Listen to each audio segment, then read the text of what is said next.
Sous une pluie battante, au cœur d'une nuit africaine sombre, une histoire de douleur et de destin commence à s'écrire pour un jeune enfant.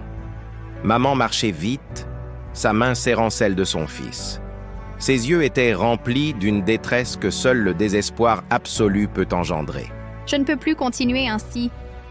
Pardonne-moi, mon fils. Je n'ai plus la force de nous porter tous les deux. Elle lâcha sa petite main. Sans un regard en arrière, elle s'enfonça dans l'obscurité, laissant le petit garçon seul face à l'immensité du monde. « Maman, ne pars pas! Maman !» Ses cris se perdaient dans le grondement du tonnerre, mais personne ne vint répondre à son appel déchirant. Les jours devinrent des semaines. Pour survivre, l'enfant apprit à transformer sa peine en une volonté de faire dans les rues poussiéreuses de la ville. Il vendait des sachets d'eau aux passants pressés. Chaque pièce gagnée était une petite victoire contre la faim qui lui rongeait l'estomac.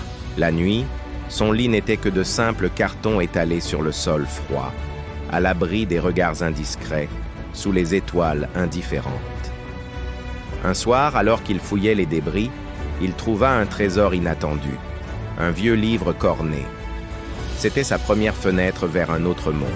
C'est alors qu'une main bienveillante se posa sur son épaule.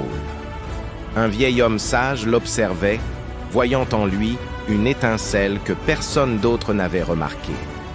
Le mentor devint son guide. Dans une petite pièce éclairée à la bougie, il lui apprit que la connaissance était la clé de sa prison. La pauvreté n'est pas une fin, mon petit.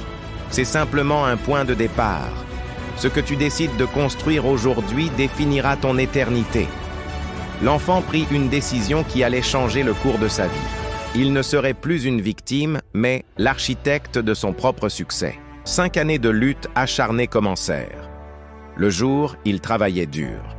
La nuit, il étudiait jusqu'à ce que ses yeux ne puissent plus rester ouverts. Peu à peu, les haillons firent place à des vêtements propres et les doutes s'effacèrent devant une assurance grandissante.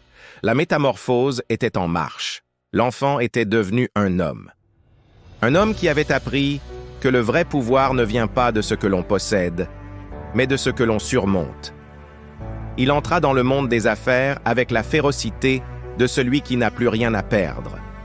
Chaque échec était pour lui une leçon. Le succès finit par frapper à sa porte. L'ancien petit vendeur d'eau était désormais à la tête d'un empire, respecté et influent. Pourtant, malgré la richesse et le luxe, une partie de lui restait liée à cette nuit de pluie. Il n'avait jamais oublié d'où il venait. Il décida qu'il était temps de boucler la boucle. Il retourna dans le quartier de son enfance, là où tout avait commencé dans la douleur. Il la trouva là, assise devant une modeste cabane.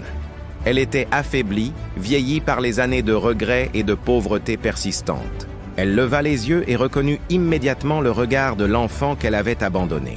La honte l'envahit, et ses larmes recommencèrent à couler. « Ne pleure plus, je t'ai pardonné depuis longtemps. Ce n'est pas la haine qui m'a fait avancer, mais le désir de te retrouver. » Il la prit dans ses bras. Ce n'était pas seulement le retour d'un fils, c'était la rédemption d'une vie entière de souffrance. L'histoire de cet enfant nous prouve que peu importe l'obscurité de votre départ, vous avez le pouvoir d'illuminer votre propre destin. La discipline, le pardon et la persévérance sont les piliers de la vraie richesse. Ne laissez jamais votre passé définir votre avenir. Peu importe d'où tu viens, tu peux changer ton destin. Crois en toi, travaille dur et ne lâche jamais tes rêves.